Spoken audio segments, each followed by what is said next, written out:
What do you think, guys? It's been like a month and a half since I've drove that car. Anyways, what is up, guys? My name is Mark Santamaria. Welcome back to the channel. Welcome back to the RC vlog.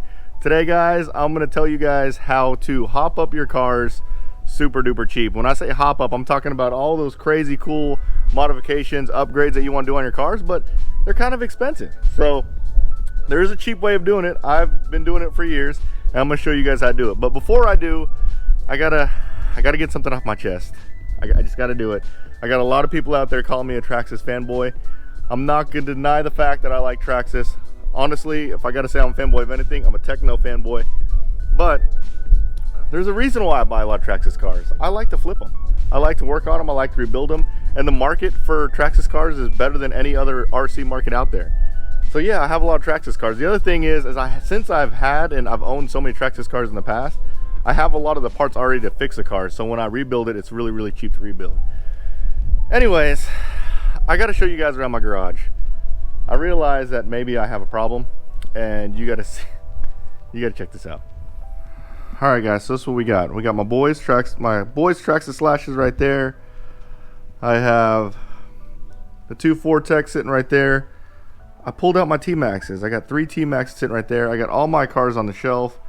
I got my race vehicles over here. I got my crawler over here. I got the Vortex right there. I got that rebuild. That's going to be a lot of fun, but I know it's going to take a lot of time down there. God, guys, I've got some serious issues. So the key to getting cars all hopped up is whenever you buy and sell cars, you actually take all the good parts off the cars that you buy that people have hopped up, and then you put them on the cars that you actually own. So this is the original T-Maxx that I've ever, like the very first T-Maxx I've ever had. I will never sell that thing. I took all the stuff off, the chassis, so because my boy used to like to push it around inside the house and stuff like that, so I didn't want to get his fingers all chopped up or anything on the transmission, so I took all that out. This is the actual T-Maxx that I own that actually runs and that I enjoy. And then this is the T-Maxx that I bought recently in that deal. So to get it all hopped up, the cheapest way to get cars all hopped up is you buy used ones with all the hop ups that you want, and then take them all off, or keep that new hop up car and then sell your other one. So what I'm doing today is this car is the car we just bought. I am going to take these steel CVDs, or the steel drive shafts. These steel drive shafts are money, by the way. I believe these are the ones that fit on the Revo and the T-Maxx. I'm going to take the steel drive shafts off.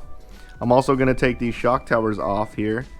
And then and I'm taking that pipe off. And I'm going to take all the cool stuff that I want off, put it on possibly that vehicle, or put it aside for that vehicle whenever I decide to finish that vehicle. And then put all the other stuff back on this car, get it running, get it clean. This will be a cool car to sell. I'm targeting to get 150, so it's 54. So I'm going to rebuild it. It's going to be really nice, clean. It's going to be an easy to run car. But yeah, that's my plan. So that's how you get super cheap hop-ups. Buy used stuff. Take the cool hop-ups off the used stuff. Let people take the hit. It's almost like buying used cars. Let someone else take the hit. Take the hop-ups off, and you're good. Like this car right here. This car has the big bores. That actually came off of another kit that I bought, or another car that I bought. I wanted the big bore shock, so I took the big bores off, put my other ones on there, and then sold it. So let me get to work, guys. I've got a lot of work to do. The first thing I'm going to do is I'm going to take the drive shafts off of that car, put them on this car, take the drive shafts off this car because I want to keep those. And then I got to pull that transmission out because I need to put a Ford only conversion on there.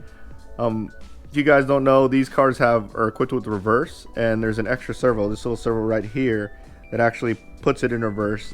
Ford only conversion, I like it a lot better. It makes the transmission a lot more robust, and it eliminates an extra servo. And it's also a lot faster because there's a lot less rotating mass. If you ever take that Ford only conversion out, or the other gears in there for the reverse, it's a lot of rotating mass in there. Like, it's really, really heavy. So I've got to go buy that Ford only conversion. I got to take that transmission out, put it in, take the drive shafts off. I'm going to take these towers off, take these shocks off, put it on that car over there, put those shocks and towers on here. But instead of I like these shock caps, so I'm going to take those shock caps off before I put it on this car. Anyways, it's a lot of work, so let's get to it.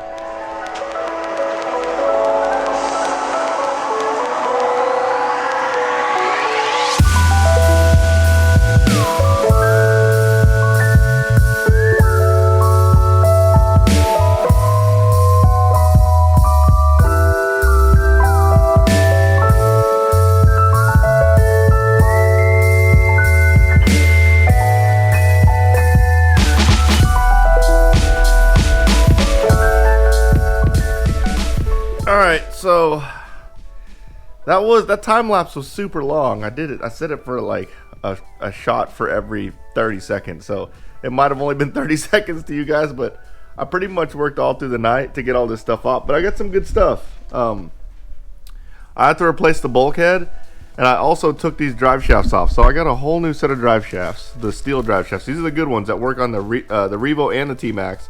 But in order to get these drive shafts off, you actually have to take both the bulk, or just at least one of the bulkheads off, so you can slide the diff out, because the screw that holds the diff in is blocked by the bulkhead. So I had to take that off, but it took me a long time. It took me a really long time. Like I said, I pretty much worked maybe 4 hours on it yesterday. But I had fun.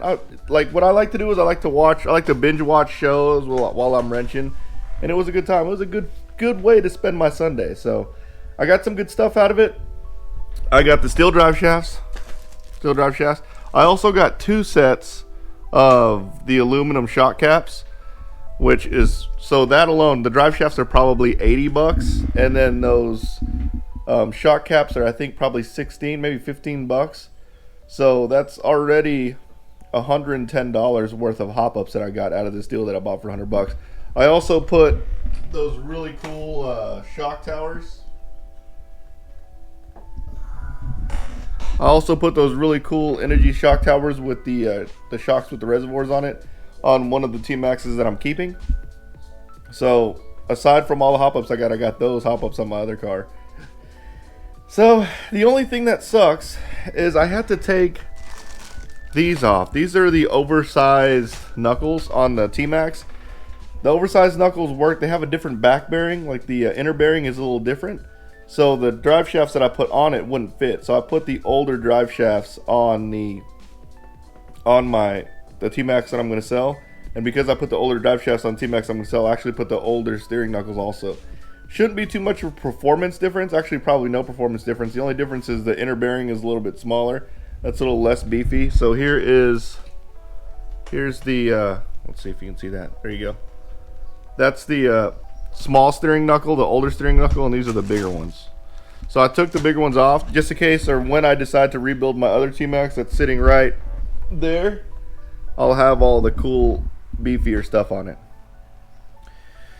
So where I'm at on that T-Maxx is that I pull the transmission out. I'm going to do a forward only conversion on the transmission, only because it gets rid of a servo. Also, the radio that I'm putting on it doesn't have that third channel.